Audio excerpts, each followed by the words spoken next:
Essa mensagem de hoje procura cobrir a nossa história, nossa jornada, muitos anos de experiência da igreja. E ao nós seguirmos aqui fazendo isso, eu quero convidar os anjos de Deus e o Espírito Santo conosco. Porque eu sei que algumas pessoas vão se sentir tentadas a usar essa mensagem de hoje como uma desculpa para se opor, tanto à mensagem como à mensageira ou os mensageiros, que na verdade são insignificantes. Outros ainda talvez queiram usar essa mensagem de hoje como uma arma contra a menina dos olhos de Deus, que é sua igreja. Por que relembrar nossa história? Por que lembrar, inclusive, dos erros que nós cometemos? Por que, inclusive, revelar os erros que nós cometemos no passado? É simples, porque você vai falhar no futuro se você não aprender com as lições do passado. Então, sim, você e eu precisamos conhecer, inclusive, os erros que cometemos como igreja e como denominação. A história precisa ser revelada, principalmente porque nós vivemos nos últimos dias da história desse planeta. Você sabe que sempre me intrigou muito a citação que diz que é nosso dever nós falarmos de sermos mais direto, falarmos de forma mais direta e mais clara do que João Batista, como o terceiro Elias que nós somos. Se o primeiro Elias já foi direto, o segundo Elias, que foi João Batista, já foi muito direto e muito claro. Eu fico pensando o que significa ser mais claro e mais direto como o terceiro Elias. Bem, essa mensagem talvez seja direta e clara. Talvez não tanto quanto precisamos ainda ser, como precisamos ainda ouvir. Mas eu reconheço que pode ser que não agrade o seu coração. Mas, por favor, se você vai começar a assistir essa mensagem de hoje, por favor, vá até o fim. Termine toda ela. Uma outra coisa que eu peço também, por favor, mantenha em mente que nós vamos falar aqui de uma história sagrada, a história da igreja. E às vezes pode parecer uma história um tanto diabólica. Mas essa é a realidade também quando nós vamos estudar as histórias do Velho e do Novo Testamento, revelando os erros que cometeram. Bem, vamos começar falando sobre o movimento da carne santa, que aconteceu em Indiana no ano de 1900. Você já ouviu falar? Talvez você já ouviu falar. Esse movimento, ele ameaçou destruir todo o fundamento da fé adventista. Até mesmo o presidente da associação local ali se uniu ao movimento. Nesse movimento teve todo tipo de demonstrações pentecostais. As pessoas caíam no chão, dizendo que naquele momento elas passaram por uma experiência e agora elas tinham recebido uma carne santa e por isso elas não podiam mais pecar. Só um parêntese. Carne santa não significa que você não pode pecar. Adão e Eva tinham que carne? Carne santa. E, no entanto, pecaram. Mas então, para eles, a carne santa significava que a pessoa ela não tinha mais a inclinação natural para pecar. Sabe aquela inclinação natural que os apóstolos tiveram, Paulo teve, todos os seres humanos caídos possuem? E nesse movimento havia também tambores e muita música ruidosa. E nós sabemos, inclusive, pela revelação, o Senhor nos revelou que esse tipo de música voltaria a ser introduzida em nossas reuniões exatamente antes do fechamento da Porta da Graça. Irmãos, só por essa declaração nós podemos ter certeza que nós estamos chegando ao fim da liberdade condicional para esta igreja.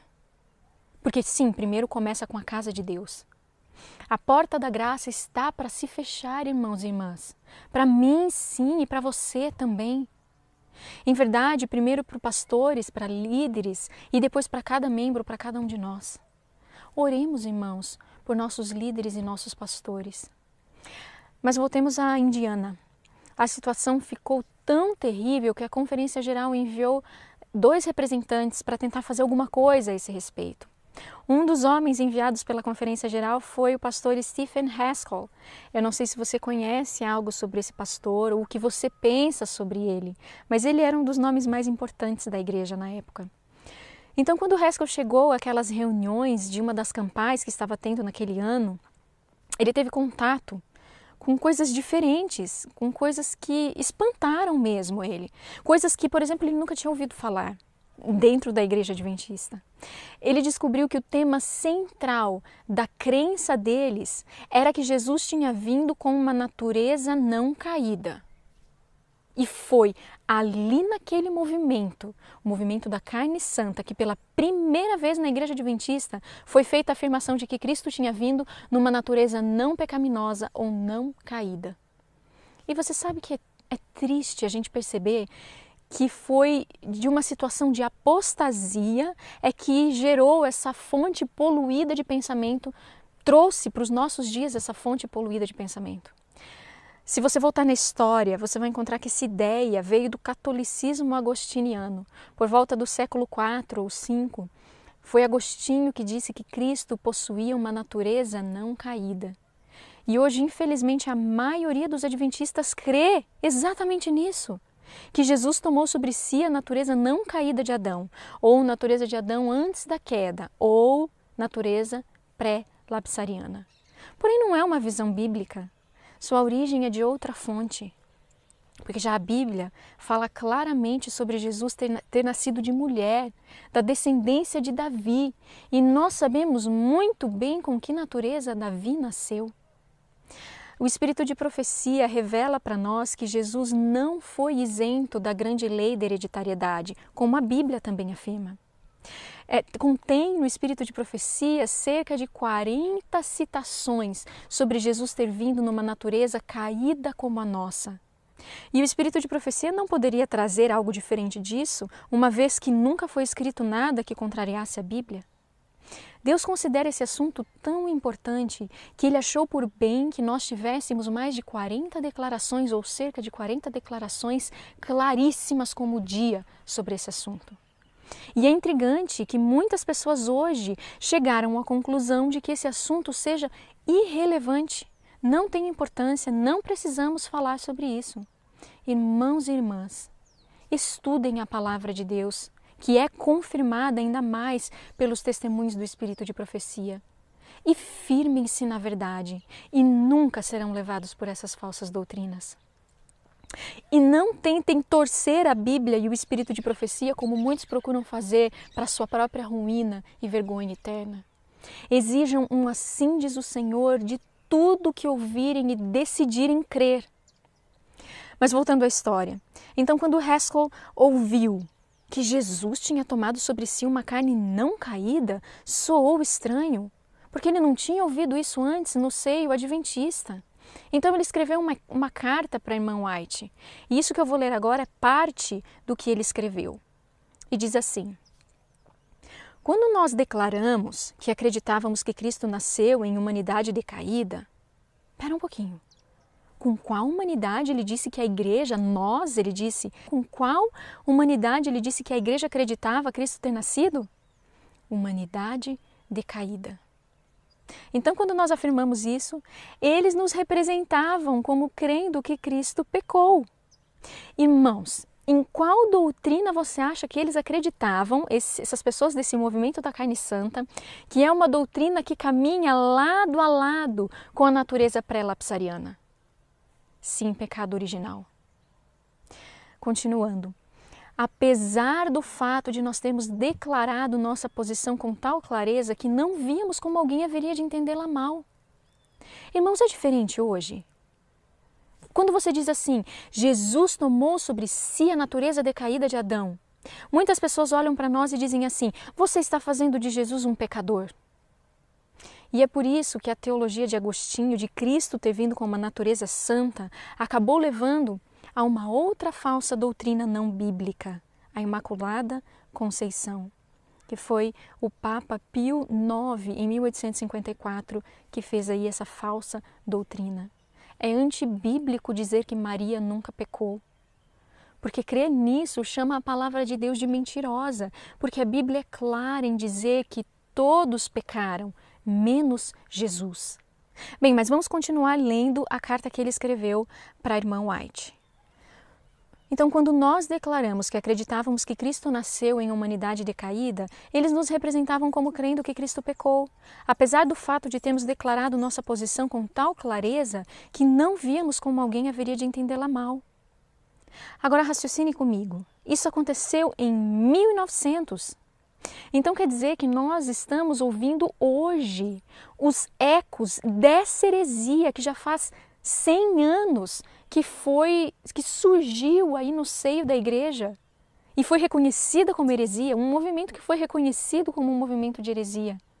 As pessoas sempre nos fazendo parecer como se nós estivéssemos fazendo de Jesus agora um sacrifício imperfeito por ter assumido nossa degenerada humanidade. Continuando, o ponto de teologia deles nesse aspecto particular parece ser o seguinte: eles acreditam que Cristo assumiu a natureza de Adão antes de cair. Irmãos, vocês entenderam isso? No que é que esse movimento herético acreditava?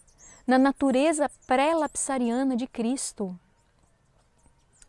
Portanto, ele tomou a humanidade como ela era no Jardim do Éden, e assim a humanidade era santa. E esta é a humanidade que Cristo tinha. E agora, dizem eles, chegou um momento específico de nos tornarmos santos nesse sentido, e então teremos fé transladativa e nunca morreremos. Agora note bem, irmãos, raciocinem comigo. Se Haskell tivesse errado, o que é que vocês acham que a irmã White responderia para ele? Certamente ela teria respondido: mas você está errado. Eles estão certos, o que eles creem está certo. Mas ela nunca disse isso. Os nossos líderes da época se posicionaram contra essa heresia, contra esse erro agostiniano e católico, que veio da teologia evangélica, de uma teologia reformada vinda de Calvino. Nossos líderes se posicionaram e, por terem se posicionado, esse absurdo herético foi deixado de lado.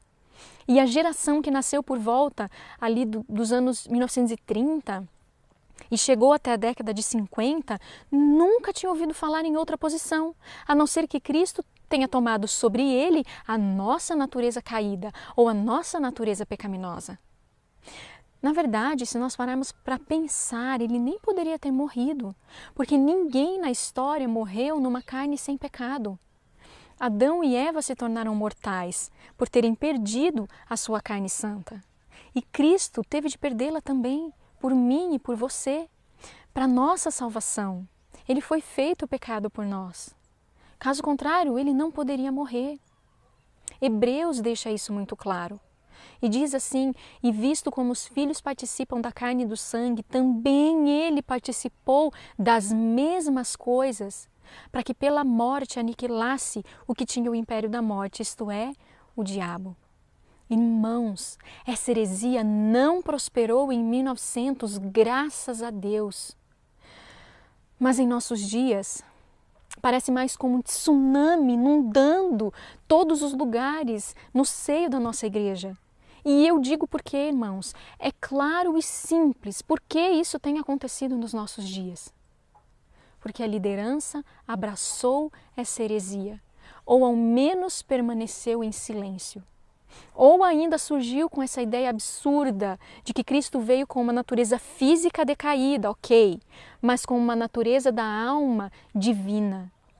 Irmãos, isso nos leva ao dualismo grego, porque eram os gregos que diziam: a alma é boa, o corpo é mau. Isso é paganismo. Paganismo entrando em nossa igreja quando nós ouvimos esse tipo de coisa. Nós precisamos aprender, irmãos, a nos posicionar contra o erro. Precisamos aprender a ficar com a palavra de Deus acima de tudo. Nós não temos nada que ver com o paganismo. Irmãos e irmãs, não vamos sair nos apaixonando por todo o vento de doutrina que tem entrado na igreja de Deus, que tem soprado sobre o povo de Deus. E na verdade, nós cremos da forma correta a respeito dessas coisas, é o segredo para todo o plano da salvação. Se você assume uma posição errada sobre a natureza que Cristo tomou sobre si e você diz assim que ele não veio com uma natureza caída como você e como eu, você destrói tudo que é importante no plano da salvação. Jesus só pode então ser o nosso substituto, mas nunca será o nosso exemplo em como viver, em como vencer.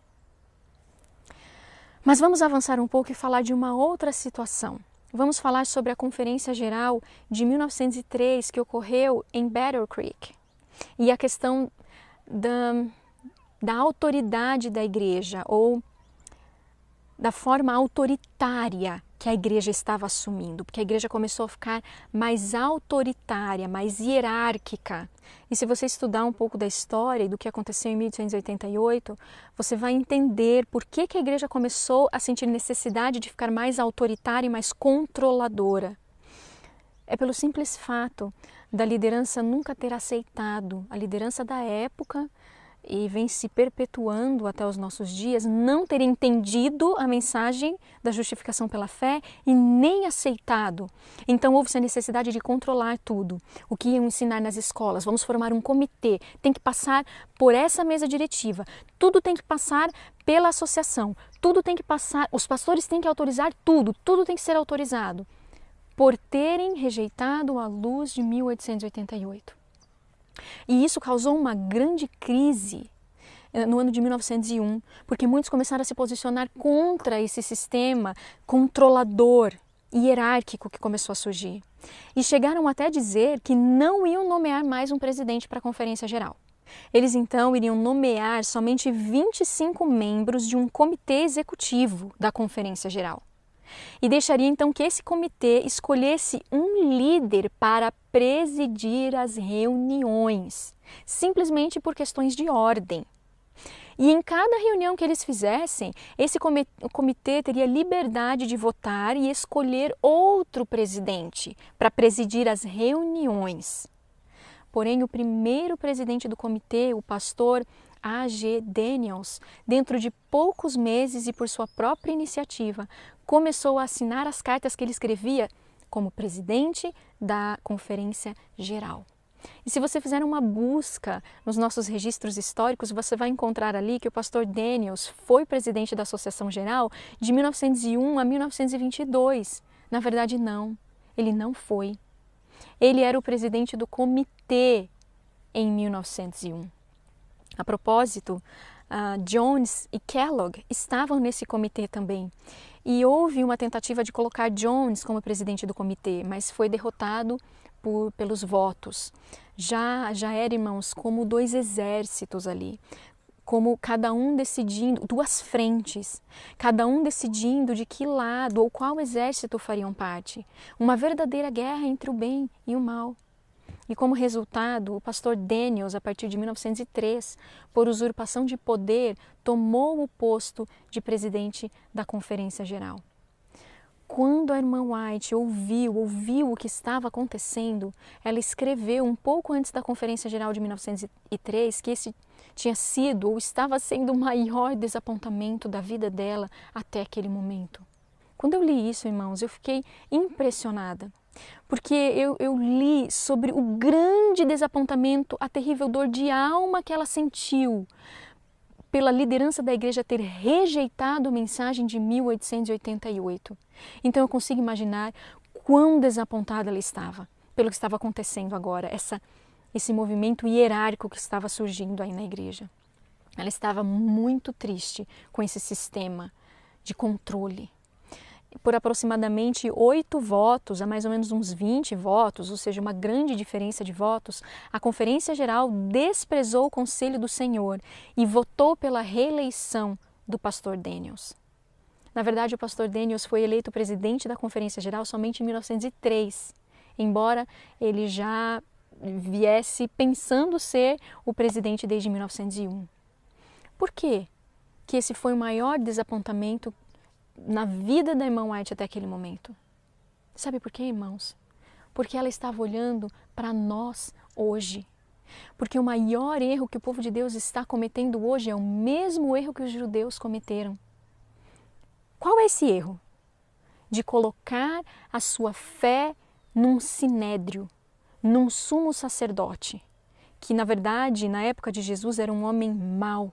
E nós sabemos que não será encontrado no reino do céu. A confiança que eles depositaram num homem, em Caifás, era maior que a confiança que eles deveriam ter nas palavras de Jesus, o nosso Salvador. E isso também ocorreu no desenvolvimento do catolicismo, quando a fé foi colocada sobre um bispo de Roma. Então a irmã White viu o tamanho perigo do que estava acontecendo. Ela viu o terrível problema que estava se formando, que estava sendo trazido para dentro da igreja. E eu sei que muitos adventistas hoje, muito embora não admitam isso ou não tenham se dado conta ainda, mas acreditam que uma palavra da Conferência Geral vale mais do que 1000 palavras que vêm de Deus, ou seja, é a própria palavra de Deus. Quantas vezes nós somos confrontados e questionados em nossos dias hoje sobre é isso que a Conferência Geral pensa, essa é a posição oficial. Mas, meus queridos irmãos, o que é que Deus pensa? Onde está um claro assim diz o Senhor? Na verdade, se nós formos seguir esse mesmo padrão, esse mesmo princípio que aconteceu no primeiro século, que nós chamamos de era cristã, os tempos de Jesus, nós cairemos no mesmo engano, no mesmo erro, e nós correremos o risco de seguir um sinédrio e de seguir um Caifás. Você sabe que um pastor uma vez contou que um colega dele, também era pastor, era totalmente contrário ao ministério de sustento próprio. E nós vemos muito disso por aí nos nossos dias, aqui no Brasil pelo menos, é muito forte as pessoas serem contra os ministérios de sustento próprio. E um dia, esse colega que era contra os ministérios de sustento próprio fez um sermão e ele leu as bem-aventuranças. No dia seguinte ele se encontrou com o colega pastor e falou para ele, olha, eu fiquei chocado por você ter lido as bem-aventuranças no seu sermão ontem. E o colega dele ficou perplexo. Como assim? O que você quer dizer? Eu estou chocado porque eu li as bem-aventuranças no sermão. E ele disse, pastor, você não se deu conta? O homem que fez o sermão das bem-aventuranças era um obreiro de sustento próprio. Ele não tinha credenciais do sinédrio. E ele continuou, e tem mais, o sinédrio desencorajava as pessoas para ir ouvi-lo. Esse sermão, por exemplo, nem aconteceu numa sinagoga. Foi um encontro independente, foi lá numa pequena colina. E então ele disse, pastor, se você tivesse vivido no primeiro século, você nunca teria participado daquele encontro. Você nunca teria ouvido dos lábios de Jesus o sermão que você leu ontem, o Sermão da Montanha. Querido irmão, reexamine o seu coração, ele continuou dizendo. Você está contra um trabalho que foi assumido por nosso Salvador. E você é tão contra que se você vivesse nos tempos de Cristo, você teria apoiado o sinédrio em todos os aspectos contra a obra de Cristo. Hoje nós chamamos isso de alguém que é denominacional. Eu não entendia bem isso antes. Já me perguntaram algumas vezes, você é denominacional? Mas hoje eu entendo melhor. E não me entendam mal, Deus é sim um Deus de ordem. Ele é sim um Deus de organização. Eu não sou a favor de que a organização se esfacele e de que nós viremos um monte de átomos independentes. Não, mas o que eu quero clamar em alta voz, eu quero clamar a plenos pulmões, que antes um claro assim diz o Senhor do que um assim diz a igreja. E foi isso que a irmã White viu em 1903. Viu essa nossa situação em que nos encontramos hoje. E não é de se surpreender que o assunto dos ministérios de sustento próprio tenha vindo à tona novamente quando fundaram a escola de Madison. E se vocês fizerem uma pesquisa e lerem alguns livros, vocês vão ver a tremenda oposição da Conferência Geral daquela época contra a obra de sustento próprio. E vocês vão entender por quê. E eu não vou gastar tempo aqui com isso, mas uma das apostasias que surgiu foi apoiada pela Conferência Geral, foi a decisão que eles tomaram, de que eles não admitiam que se coletasse meios para apoiar a obra de sustento próprio, a não ser que fosse aprovada pela Conferência Geral e não fosse uma obra administrada separadamente da denominação. E nós precisamos entender essas coisas. Se você ainda não conhece o livro Dízimos e Ofertas, Libertando a Consciência, escrito pelos irmãos pastores, os irmãos Standish, por favor, leia. Então, quando a irmã White viu que eles estavam proibindo de coletar e-mails, ela escreveu com todas as letras, parem de proibir. Meus queridos irmãos e irmãs, isso é apostasia. E nós conseguimos ver, irmãos, através das histórias da Bíblia, através até da história da nossa igreja, que toda heresia, toda tolice que veio tentando se infiltrar na Igreja de Deus, mas que não foi apoiada pela liderança, acabou virando em nada. O movimento da carne santa, o pentecostalismo, virou em nada. Foi rejeitado em 2 ocasiões, em 1850 e em 1900. Mas eu lamento muito em perceber, em notar que a partir dos anos de 1980 foi aceito até os níveis mais altos. Músicas, emocionalismo e coisas assim. Irmãos e irmãs, agora nós vamos entrar num assunto muito sério. E quando eu li sobre isso, simplesmente dilacerou o meu coração. Saber o que aconteceu na Primeira Guerra Mundial na Europa. E à medida que nós fomos falando sobre essas coisas juntos, nós precisamos nos lembrar que é isso que vai acontecer quando a lei dominical se tornar universal. As nações que estavam apoiando a Áustria, a Alemanha, a Hungria, elas adotaram uma política de que todos deveriam obedecer ao governo durante os 7 dias da semana. E isso, para os adventistas, inclui a transgressão do sábado. E inclusive a transgressão do 6º mandamento, que é não matarás. E o que aconteceu? O que aconteceu e como nossos líderes lidaram com isso é uma grande lição para nós. Porque os nossos líderes se submeteram da cabeça aos pés, por assim dizer, porque foi desde a Conferência Geral até os membros leigos durante a Primeira Guerra Mundial. E isso é uma pequena amostra do que vai acontecer. E como a liderança tratou as pessoas que quiseram apegar-se à fé firmemente e permanecer firmes pela verdade, também é uma amostra de o que nós podemos esperar, como serão tratados os fiéis quando a lei dominical universal for obedecida em todo o mundo. Quando os eventos começaram a acontecer na Europa, nós precisamos lembrar que os Estados Unidos eles não estavam ainda na guerra. Então os americanos nem estavam se importando muito com esse assunto. E até então parecia muito óbvio toda a posição da Igreja Adventista do 7º dia sobre muitas coisas, até chegar a guerra. O que fazer sobre a guarda do sábado em período de guerra? E mais, o que fazer sobre a questão de não matarás? A questão de usar armas e possivelmente, em algum momento, ter que atirar e matar pessoas. Os países da Europa já estavam lidando com essas questões. E muitos países ao redor do mundo foram afetados. E agora? Como os adventistas reagiriam a essas exigências e obrigatoriedades por parte dos governos? Um clássico exemplo foi um pastor na Alemanha. Num sábado, ele foi pregar sobre a questão da guerra.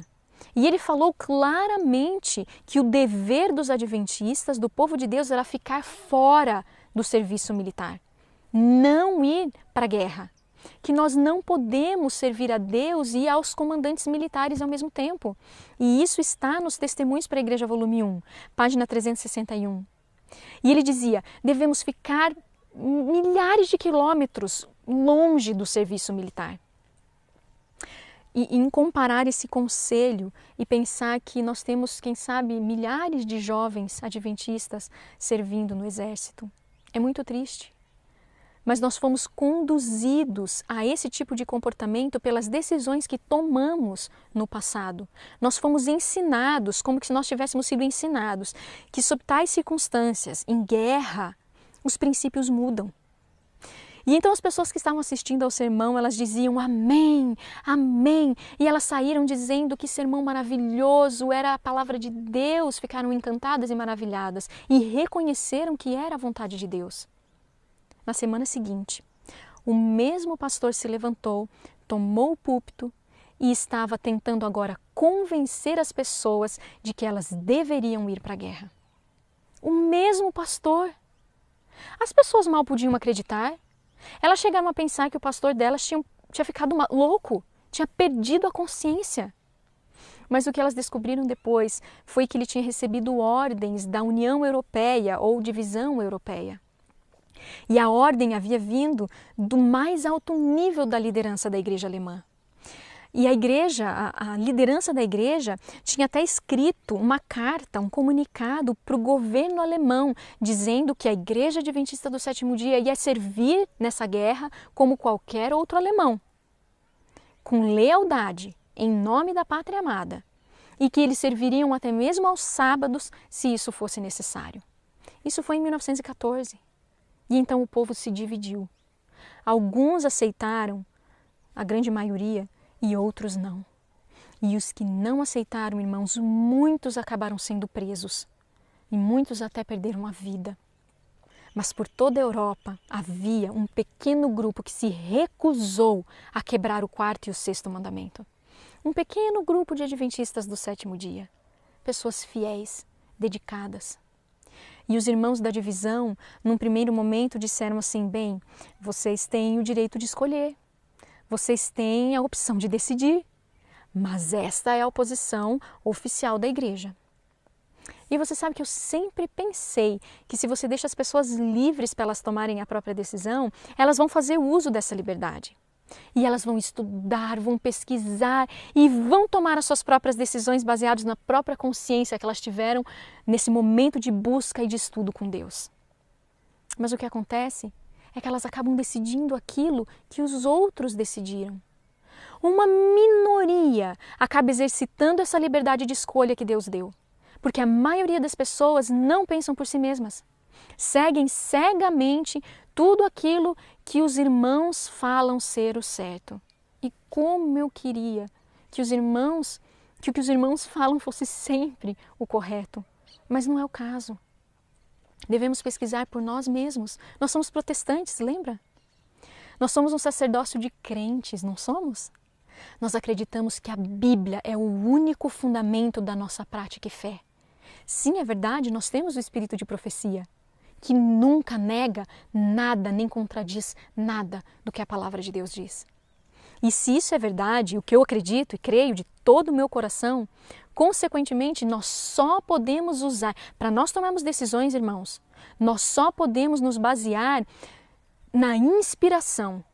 Você só pode se basear no que é inspirado para decidir. Não pode se basear no que homens disseram, no que homens levantam e eregem, não. E esse grupo, então, voltando à história, esse grupo que permaneceu firme, logo descobriu também que, na verdade, eles não tinham liberdade para tomar sua própria escolha. Sabe por quê? Porque o governo veio para cima deles? Não, porque os líderes escreveram para o governo, dizendo que esse pequeno grupo estava desonrando a igreja adventista. Muitos deles terminaram então sendo presos. Muitos perderam a vida na prisão. E irmãos, a gente não está aqui falando de ir para uma prisão comum. A gente está falando de prisão militar. Prisão militar é absolutamente cruel. E então eles eram forçados a trabalhar no sábado, o que eles tinham se negado a fazer. Eles passaram por todas essas provações, torturas, isolados em celas escuras, passaram por coisas terríveis, muitos morreram. Outros foram condenados à morte, fuzilados por rebeldia. Teve a história de um jovenzinho na Polônia. Ele ficou firme pela verdade e com apenas 17 anos foi preso. Mas a lei deles não permitia que uma pessoa que não tinha 18 anos fosse fuzilada. E então eles esperaram que ele completasse 18 anos e no dia do aniversário dele, eles o fuzilaram. Esses foram adventistas fiéis. Um outro jovem, um jovem de 19 anos, ele foi preso por ter se recusado a ir para o exército. E ele contou que da igreja dele, 4 jovens permaneceram fiéis. E os 4 foram presos. E ele carrega marcas horríveis na coxa, na lateral do corpo. 3 desses jovens sobreviveram, mas um tragicamente não sobreviveu. Um pastor que morreu há pouco tempo viu as marcas no corpo desse rapaz, que já estava agora com 70 anos. E ele conta que não eram simples cicatrizes, irmãos. Eram as cicatrizes mais horrorosas que ele já tinha visto. Tudo por causa da fé que não ousaram negar. E ainda assim, irmãos, foram considerados fanáticos e desleais à igreja por sua liderança. E outro ponto triste dessa história.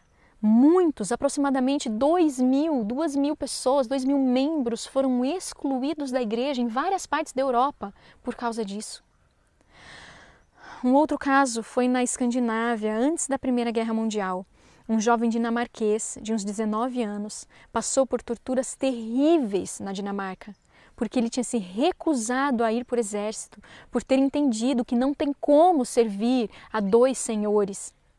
E esses homens morreram por sua fé, ou pelo menos estavam dispostos a morrer por sua fé.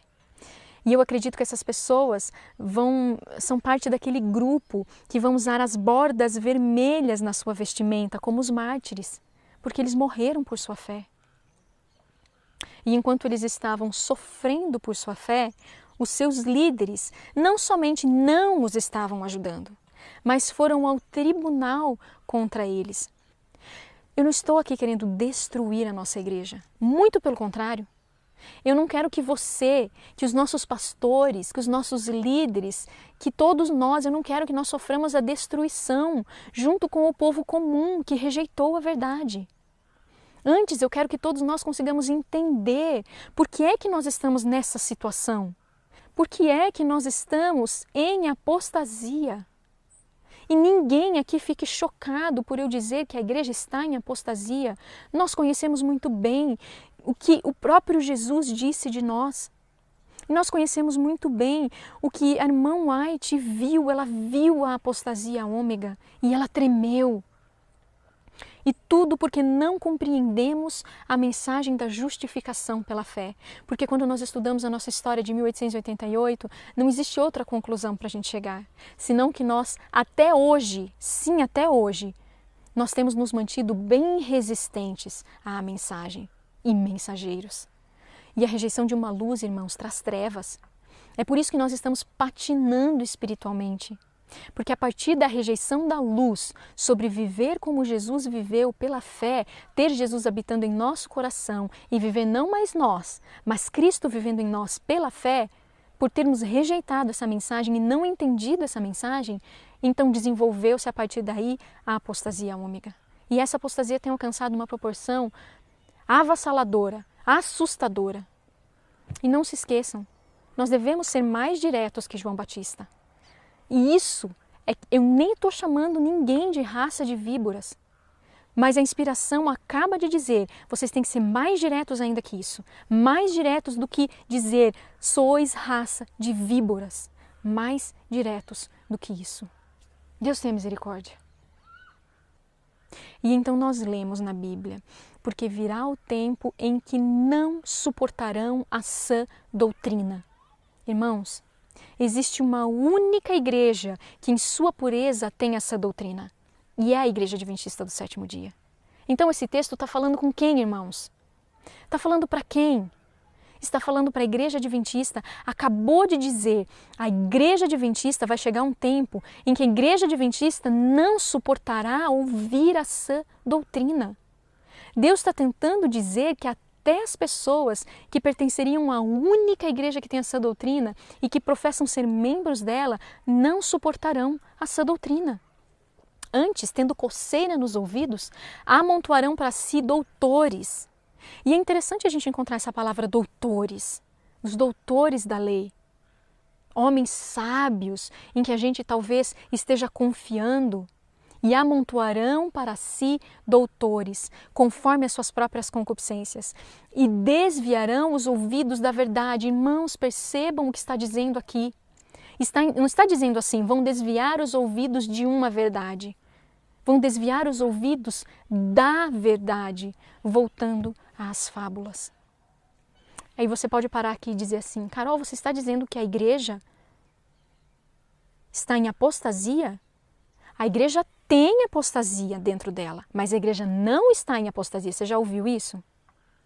Então, eu gostaria de contar para vocês a história, uma reunião da Associação Geral nos dias 5 e 6 de abril do ano de 2000, em que alguns pastores estiveram em reunião com a Associação Geral e se reuniram por 7 vezes em 2 dias. Os que representavam a Associação Geral disseram a mesma coisa, fizeram essa pergunta. Vocês estão dizendo que nós estamos em apostasia? Nós sabemos que tem apostasia na igreja, mas a igreja não está em apostasia.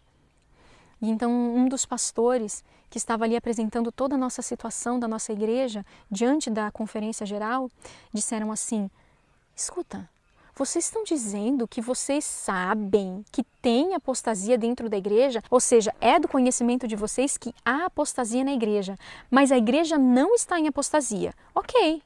Então, se há apostasia na igreja e a associação geral, as divisões, as uniões, as associações, os pastores, os líderes e os membros não estão fazendo nada para reverter a apostasia na igreja, então sim, a igreja está em apostasia.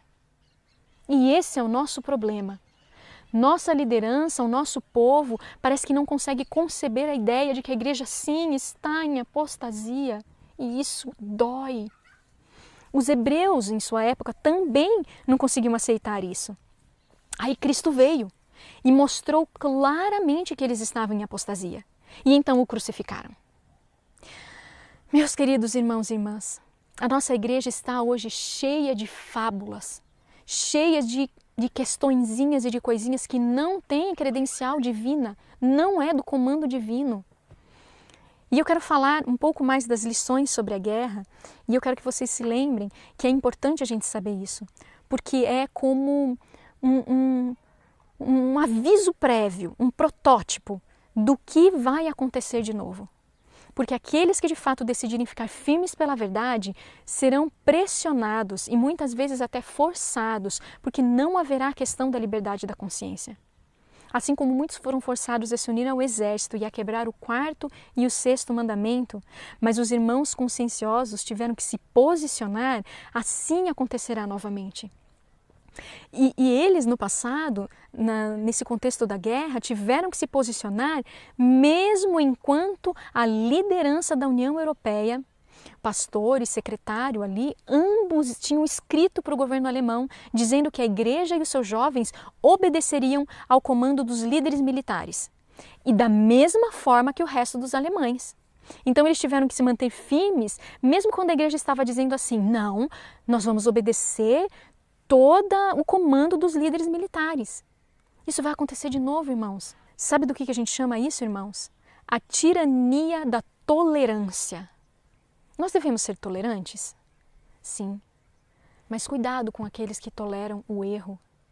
Tem um texto inspirado que diz que as pessoas que pecam por serem tolerantes com o mal, logo pecarão até mais seriamente por agora perseguirem aqueles que não cedem àquele pecado. E isso é exatamente o que a história nos mostra e que se repetirá, a menos que nos arrependamos. Como igreja, como líderes, cada um de nós. Então, a Associação Geral, que era liderada pelo pastor Daniels, foi totalmente culpada nesse sentido, porque eles sabiam o que estava acontecendo na Alemanha, desde o começo, ou pelo menos logo após a liderança da divisão europeia ter escrito essa carta oficial e enviado para o governo alemão, mesmo às custas dos princípios, como o sábado e o 6º mandamento, que é não matarás. E então a associação decidiu se calar sobre o assunto. Em 1916, o pastor Spicer foi enviado até a Alemanha para tratar dessas questões. E lembrem-se, os Estados Unidos ainda não tinham entrado na guerra. Era um país neutro, por assim dizer. Mas a Associação Geral não estava ignorante do que estava acontecendo lá na Alemanha. E quando eu conversei com uma pessoa falando sobre essa situação da guerra, ela falou assim: eu não imaginava que tinha acontecido tudo isso. Eu fiquei sabendo, sim, disso que aconteceu, mas eu imaginei que fossem pontos isolados, não algo que a igreja estivesse sabendo. Sim, irmãos, a igreja sabia, a Associação Geral sabia o que a divisão europeia estava fazendo, comprometendo esses princípios inegociáveis. E mais, irmãos, em 1920, o presidente, o pastor Daniels, foi para a Alemanha. Porque naturalmente aqueles jovens que tinham sofrido tanto e tinham sido agora excluídos da igreja, eles pensavam assim: a Associação Geral vindo aqui vai desfazer a nossa exclusão. Vai desfazer o que a nossa divisão aqui tem feito conosco. Porque afinal de contas, eles foram excluídos por não querer quebrar o 4º e o 6º mandamentos. E ao que tudo indicava, a liderança alemã parecia pensar que os 10 mandamentos se referiam somente aos tempos de paz e que não tinham nada a ver com tempos de guerra. Por isso, quando alguns decidiram se posicionar pela verdade, ficaram numa posição parecendo que estavam contra a igreja de Deus. Irmãos, vocês pararam para pensar que loucura isso? E eu não posso deixar de notar as semelhanças que existem conosco hoje. E eu desejo que não mais estejamos na mesma situação, onde para obedecer a Deus nós tenhamos que descumprir comandos e orientações de nossos pastores e de nossos líderes. É a maior tristeza da minha alma que obedecer a Deus vá contra algo pré-estabelecido pela liderança da Igreja de Deus.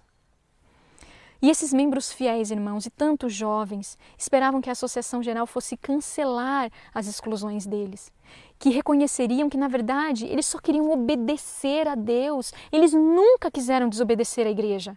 Eles amavam a igreja e queriam voltar a fazer parte do rol de membros. Eles estavam devastados por terem sido excluídos, simplesmente por terem se recusado a quebrar o 4º e o 6º mandamento. E é claro, se você quebra um mandamento, você quebra todos. E, na verdade, irmãos, eles acreditavam que a Associação Geral vindo, ela ia exigir que os membros excluídos fossem reintegrados mais uma vez. E vocês sabem de uma coisa? Vocês sabem quantas pessoas permaneceram firmes ao lado da verdade? 2% dos membros. E a Associação Geral, quando percebeu que era 98% a 2%, qual você acha que foi a decisão tomada? Infelizmente, foi aquela decisão que é baseada em números, não em princípios. Tudo o que o pastor Daniels disse ali naquela sessão foi escrito, transcrito por estenógrafos da organização da igreja alemã.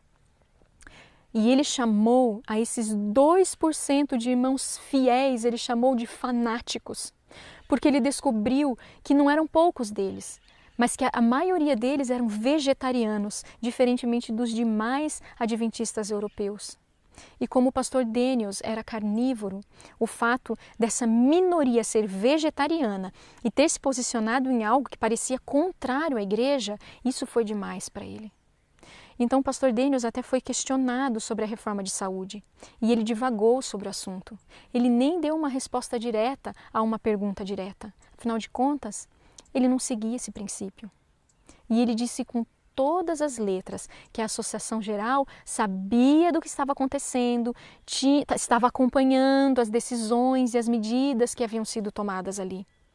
E disse ainda que tinha sido uma virtude da Conferência Geral ter se decidido por ficar em silêncio a esse respeito.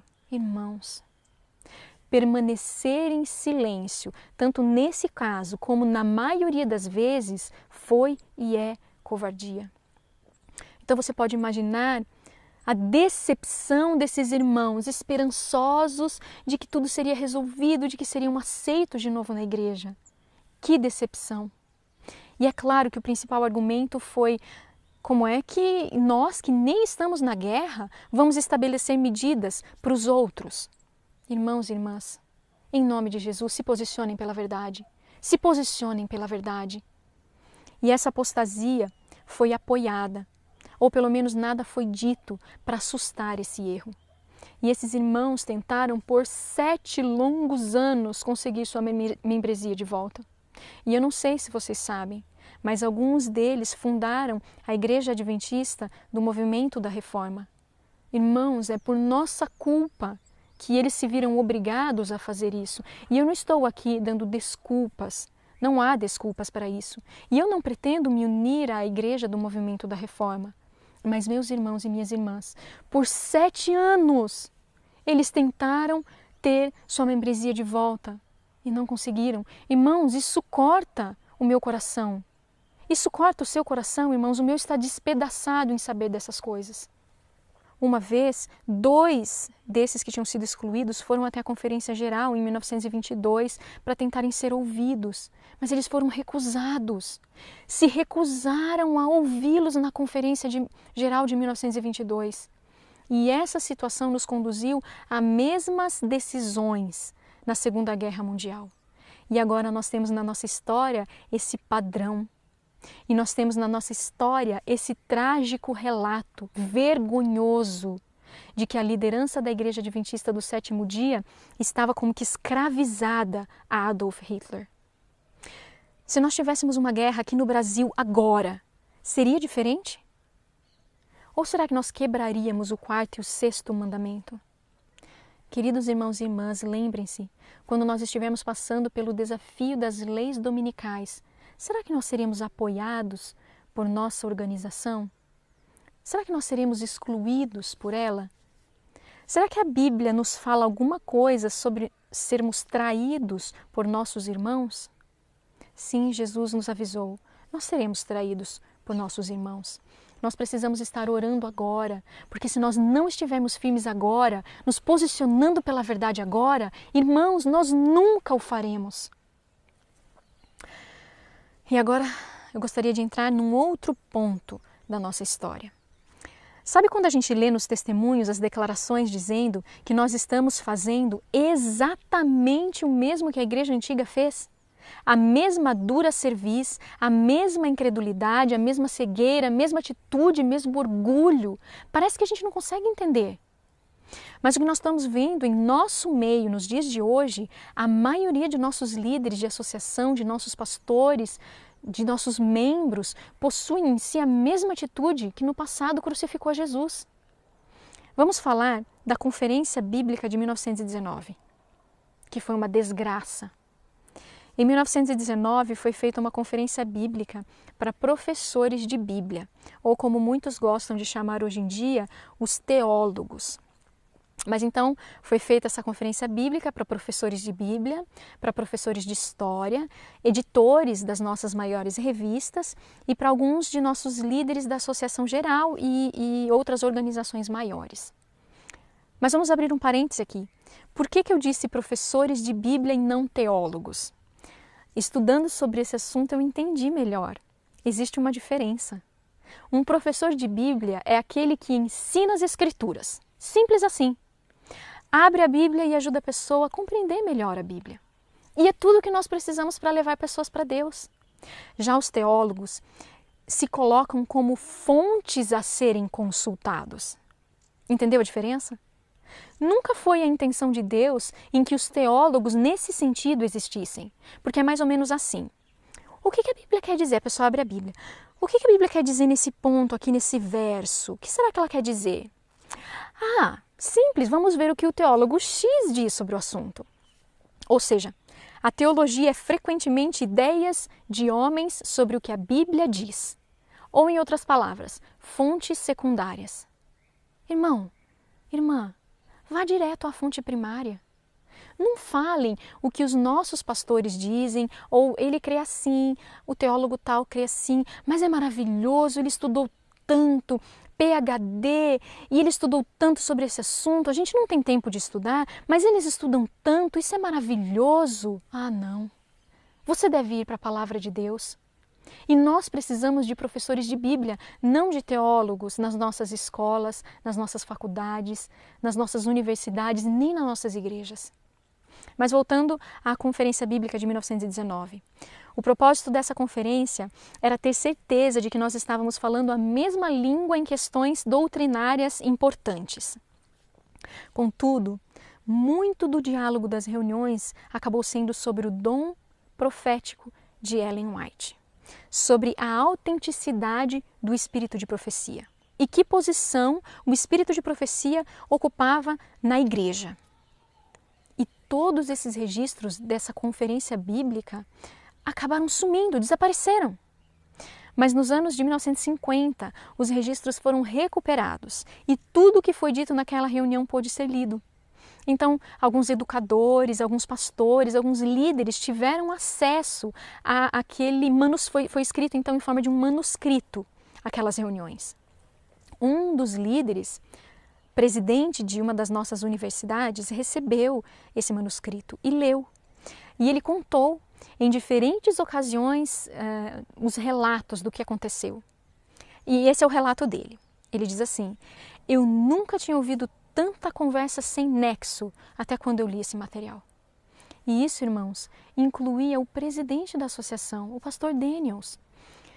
de tão terrível que estava o teor dos questionamentos e comentários sobre o espírito de profecia, o presidente teve que dizer por 2 vezes, ele teve que se levantar e dizer: eu espero que ninguém aqui esteja dizendo que eu não tenho confiança no espírito de profecia.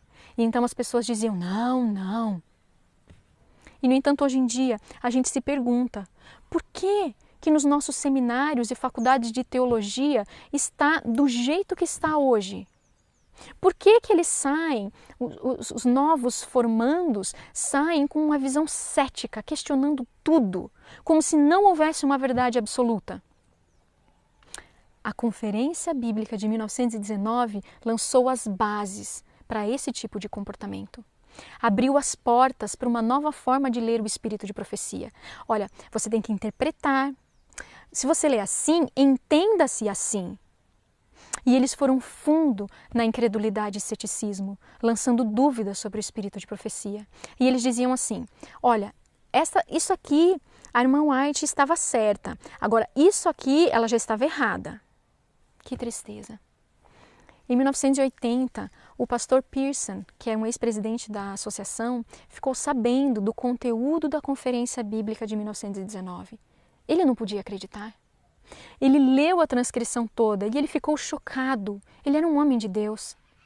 Com uma fisionomia triste, disse ao colega que havia mostrado a transcrição: eu gostaria que muitas coisas ditas pelo irmão Daniels nunca tivessem sido ditas.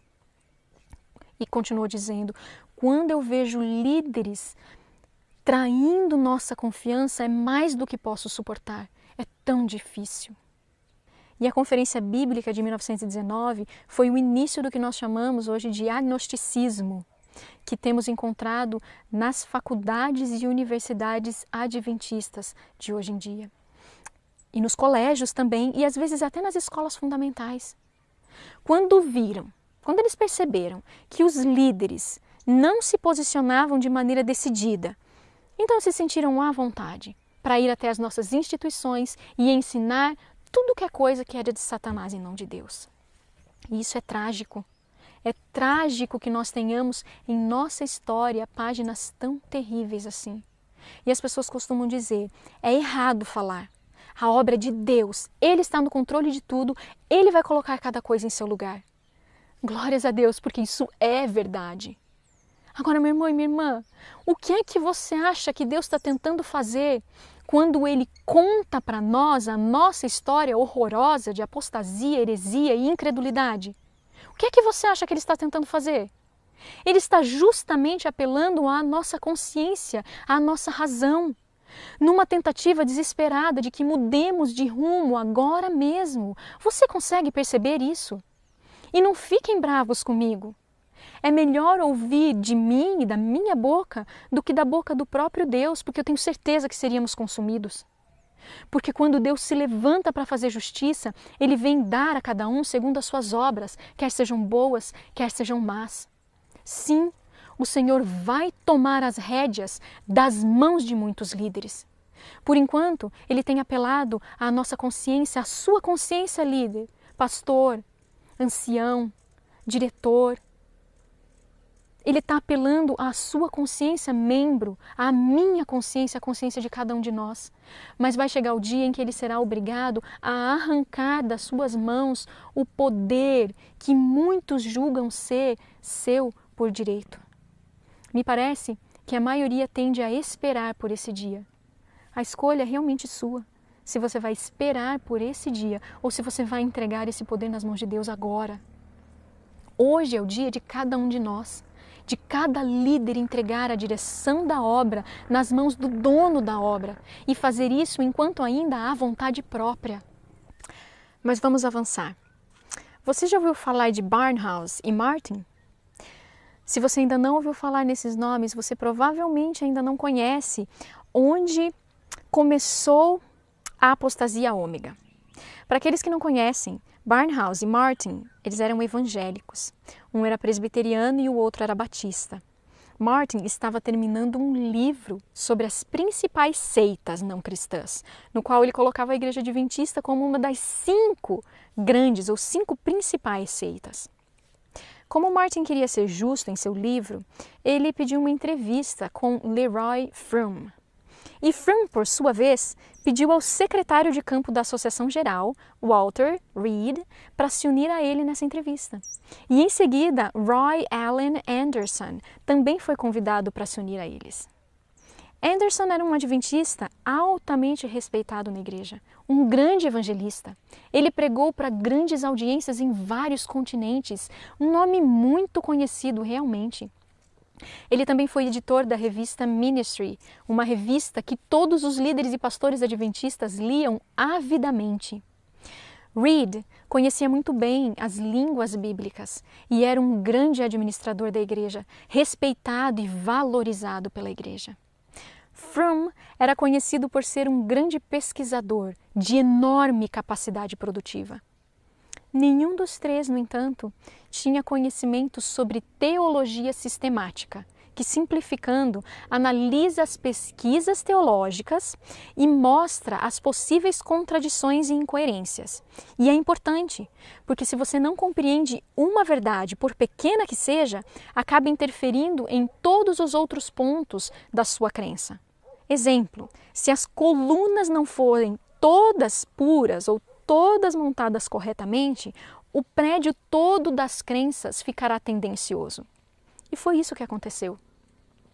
Nós queríamos ser vistos com mais respeito pelos evangélicos e acabamos fazendo isso comprometendo a nossa fé. Leia o livro Uma Bifurcação na Estrada, do pastor Herbert Douglas, que foi testemunha ocular de tudo o que aconteceu. Você precisa ir a fontes primárias, lembra? Vá às fontes de testemunhas oculares. Ele era amigo íntimo de Anderson. E ele é uma fonte primária para você entender o que aconteceu. Não aceite fontes secundárias. Então, a partir dessas conversas, dessas entrevistas, que nada mais eram tentativas de unir como que duas placas tectônicas que não se unem, houve-se a necessidade de publicar um livro que fizesse parecer aos evangélicos que, na verdade, nós não somos tão diferentes assim. A Igreja Adventista dos evangélicos. Não, nós temos muito mais coisas em comum do que diferenças. E entrou em cena o livro Adventista, Questões sobre Doutrina. E esse livro se tornou o livro mais divisor do mundo adventista dos últimos 50 anos. Confusão denominacional tem sido o preço que nós estamos pagando, por causa desse terrível desvio teológico que esses homens tomaram. E os que não veem dessa forma, não conseguem entender dessa forma, é porque ainda estão em coma histórico-teológico. Aliás, Desmond Ford, que é um nome bem conhecido na nossa história, que trouxe a nova teologia para dentro da igreja, foi um produto desse desvio teológico que surgiu dessa tentativa de agradar os evangélicos. E ele, por ser um homem inteligente, consistente, coerente, fez uma análise sistemática, o que aqueles três líderes não conseguiram fazer. Ele chegou à conclusão: olha, se isso é assim mesmo, então não tem santuário celestial coisa nenhuma. Ao menos ele foi coerente. E vocês ficaram chocados com o que aconteceu na divisão do Pacífico Sul, quando o Dr. Desmond Ford foi levado aos Estados Unidos para ser professor de teologia na Pacific Union College. Ele impactou grandemente todo o país e os líderes adventistas. E até hoje, onde quer que você vá, você encontra a teologia de Ford. E os que tiveram discernimento e perceberam o perigo, procuraram reverter os enganos, procuraram se posicionar. E eu estou falando, irmãos, de pastores jubilados, ex-presidente de união, membros em geral que haviam mantido a fé e que queriam se levantar pela fé verdadeira e pura. E eu preciso dizer, irmãos, eles foram completamente rejeitados pela nova liderança. Foram banidos dos púlpitos. Os homens que tinham ajudado a construir a nossa igreja agora eram considerados como homens de nenhum valor. Coisa mais triste. E agora nós vamos entrar em um outro assunto. A questão do manual da igreja. Talvez você nem saiba, mas a igreja funcionou por décadas sem um manual. Tudo porque a liderança e o povo ouviam os conselhos diretamente do Senhor. A irmã White também dizia: a Bíblia e a Bíblia somente é a nossa regra de fé e prática. Sim, nós temos o espírito de profecia, mas toda a nossa crença está fundamentada na Bíblia. Por essa razão, os nossos líderes não formulavam credos, não montavam uma lista de crenças fundamentais, porque eles tinham a Bíblia toda como manual, como regra de fé e prática.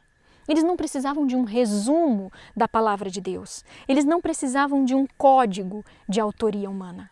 Eles acreditavam que toda palavra que sai da boca de Deus é comida e bebida para o povo de Deus. Por isso, quando a nossa igreja foi organizada em denominação em 1863, jamais divisaram a necessidade de um manual. Mas dentro de 20 anos, Satanás começou a se mover em algumas mentes e começaram então a clamar: dê-nos um manual, as outras igrejas têm um manual. Parece com o clamor dos israelitas: dá-nos um rei, queremos um rei como as outras nações. Queremos um manual como as outras igrejas. Acontece que nós já tínhamos um manual, a infalível palavra de Deus. E esses clamores acabaram como que pressionando a Conferência Geral a considerar se nós deveríamos ou não desenvolver um manual da igreja. Em 1883, isso. E a resolução foi publicada na Revista Adventista de 20 de novembro de 1883. E eu vou ler para vocês, porque é impressionante. E diz assim: é de entendimento unânime do comitê que não seria aconselhável ter um manual de igreja. Nós consideramos desnecessário, pois já superamos as maiores dificuldades relacionadas à organização da igreja sem um manual. E perfeita harmonia existe entre nós neste aspecto. Para muitos, parece um passo em direção à formação de um credo ou disciplina, além da Bíblia. Algo ao que sempre temos sido contra como denominação. Se tivéssemos um manual, tememos que muitos, especialmente aqueles que estão começando a pregar, iriam estudá-lo para obter orientação em assuntos religiosos, ao invés de buscar na Bíblia e através da guia do Espírito de Deus. E isso tenderia a impedi-los na experiência religiosa genuína e no conhecimento da mente do Espírito. Foi em tomar similares passos que outros grupos de cristãos começaram a perder sua simplicidade e se tornaram formais e espiritualmente sem vida. Notem isso. Nossos líderes tinham visão espiritual e reconheceram que ter um manual fez com que outros cristãos acabassem mortos espiritualmente. E eles continuaram: por que deveríamos imitá-los? O comitê sente, enfim, que nossa tendência deve ser na direção da simplicidade e estreita conformidade com a Bíblia, em vez de definir detalhadamente todos os pontos da administração e ordenanças da igreja. Uau! Era como se eles estivessem dizendo: vocês querem saber o que fazer nessa situação e naquela situação? Se voltem para a Bíblia, não para um documento feito por homens. E como eu gostaria que pudéssemos dizer que há perfeita harmonia entre nós sobre esse assunto hoje, unanimidade. Como eram sábios os nossos líderes. Nós temos um manual, infalível inclusive, a Bíblia. Uma semana depois, em 27 de novembro de 1883, o presidente da Associação Geral escreveu contra o manual, o que percebo ser a declaração mais profética que eu já li de um homem comum. Prestem atenção e digam se não está acontecendo tudo o que ele disse. E diz assim: quando irmãos que estavam a favor de um manual e chegaram até a argumentar que tal obra não seria nada como um credo ou uma disciplina, ou que não teria qualquer autoridade para resolver pontos de disputa, mas só seria considerado como um livro contendo dicas para auxiliar aqueles com pouca experiência, ainda assim, precisa ficar evidente que tal livro, emitido com as bênçãos da Conferência Geral, estaria imediatamente carregado de muito peso de autoridade e seria consultado pela maioria de nossos jovens ministros. Eu sei que é uma frase longa, é longa e poderosa. Ele está virtualmente dizendo: eu sei que muitos dizem, precisamos de um manual só para funcionar como uma dica, para nos apontar para um norte, mas na verdade, por ser impressa sob a direção da Conferência Geral, imediatamente ela vai ser vista como investida de autoridade. E ele continua dizendo: Isso iria gradualmente moldar e formatar todo o corpo. E aqueles que não seguissem o manual seriam considerados como fora de harmonia com os princípios estabelecidos da ordem da igreja. Será que é assim que está acontecendo hoje? E ele continua, e francamente, não é esse o objetivo de um manual? Que utilidade teria um se não conseguir tal resultado? Mas isso seria, em um todo, benefício? Nossos ministros se tornariam mais profundos, mais originais, mais autossuficientes? Eles se tornariam mais confiáveis em grandes emergências? Sua experiência espiritual provavelmente seria mais profunda?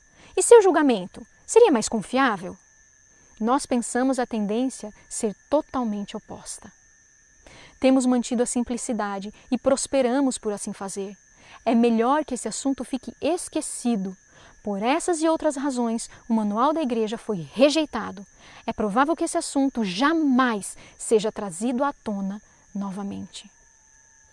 Mas, infelizmente, 49 anos depois, em 1932, o primeiro manual da igreja foi produzido. E isso tem mantido pastores, líderes, membros leigos, todos presos a noções de homens, ao invés de estarem livres para receber direção diretamente de Deus. Notem, irmãos, raciocinemos juntos nessa questão. Se todos nós tivéssemos conosco agora o primeiro manual produzido, de 1932, e o último manual de nossa igreja, que eu acredito que seja o de 2015, com certeza nós olharíamos e diríamos assim, mudou tanto que não é a mesma coisa, não é o mesmo documento. Mas o nosso manual não muda jamais. E é a infalível palavra de Deus. Na verdade, nunca mudou, desde que nós começamos a ler. E não importa quantos anos você tenha, você pode ter 100 anos, não houve mudança alguma. Agora imagine essa outra situação. Alguém se batizou lá nos anos 60 e aceitou toda a fé. Mas o manual também precisa ser considerado e obedecido. Então seria como se ela tivesse assinado um cheque em branco, porque o manual já mudou tantas vezes desde que ela se batizou, que seria como se cada vez que acontecesse uma mudança, era como se ela já tivesse se inclinado e concordado e aceitado tudo. Assim que ela foi batizada. Então outra mudança, ela já concordou. Outra mudança, ela já concordou. Não faz sentido algum, é errado. É como se nós tivéssemos que concordar com todo e qualquer documento feito pela igreja e obedecer toda e qualquer mudança feita pelo simples fato de termos nos batizado. Raciocine comigo. Que situação nós estamos? Esse manual tem contribuído terrivelmente para sugar a vida espiritual de nossa igreja, onde para sermos batizados nós precisamos concordar com 28 crenças fundamentais. Na verdade deveria ser, para você se tornar um adventista do sétimo dia de verdade, você precisaria aceitar e praticar toda a palavra que sai da boca de Deus. Irmãos e irmãs, eu tenho vontade de chorar ao olhar para a nossa situação. Parece que ninguém mais sabe o que é verdade. Quanto você sabe? Quanto disso que você ouviu hoje você está preparado para compartilhar com outros membros da Igreja de Deus, que está sob tantos ataques e tantos enganos? Pouquíssimos adventistas conhecem sua história de fracasso, mas nós precisamos saber cada vez mais. Para que nós precisamos saber mais? Para a gente seguir um caminho diferente a partir de agora. Nós estamos nos últimos momentos da história do grande conflito. Isso que vocês ouviram aqui é a história do grande conflito entre Cristo e Satanás dentro da própria igreja. Eu decido se é Cristo, o Senhor, do trono do meu coração. E a porta da graça, que está para se encerrar a qualquer momento, você está preparado? Nós precisamos estudar mais a verdade, precisamos nos comprometer mais com a verdade, precisamos ter mais amor, zelo e cuidado pela verdade. Precisamos ter mais dedicação em estudar, em descobrir as gemas preciosas, sem medo, sem temor. Precisamos amar mais a verdade do que a nossa reputação. Não tema as consequências, desde que você esteja seguindo a vontade de Deus, desde que você esteja agindo em amor e por amor. E Ele pede esse comprometimento, não é só de uma pessoa ou de outra, não, é de todos nós. Bem, nós vimos aqui alguns assuntos sérios hoje. E eu faço isso com temor e tremor, porque eu sei que eu preciso ser purificada também. Eu não estou dizendo que eu sou mais santa do que ninguém. Eu estou dizendo que eu estou preocupada. Eu amo a igreja, amo a verdade adventista do sétimo dia. Eu creio nessa verdade com fé e eu oro para que essa fé seja sempre inabalável. Mas eu oro também por nosso povo, para que um dia você também se levante, ombro a ombro, comigo e tantos outros, e que percebam, que todos nós percebamos a pobreza da nossa situação. Cada profecia que nós lemos está sendo cumprida, não somente no mundo, mas em nossa amada igreja. Precisamos de coragem, precisamos da graça de Cristo sobre nós mais uma vez. Essa é a minha oração. Senhor Deus, ressuscita a tua igreja uma vez mais, em nome de Jesus. Amém.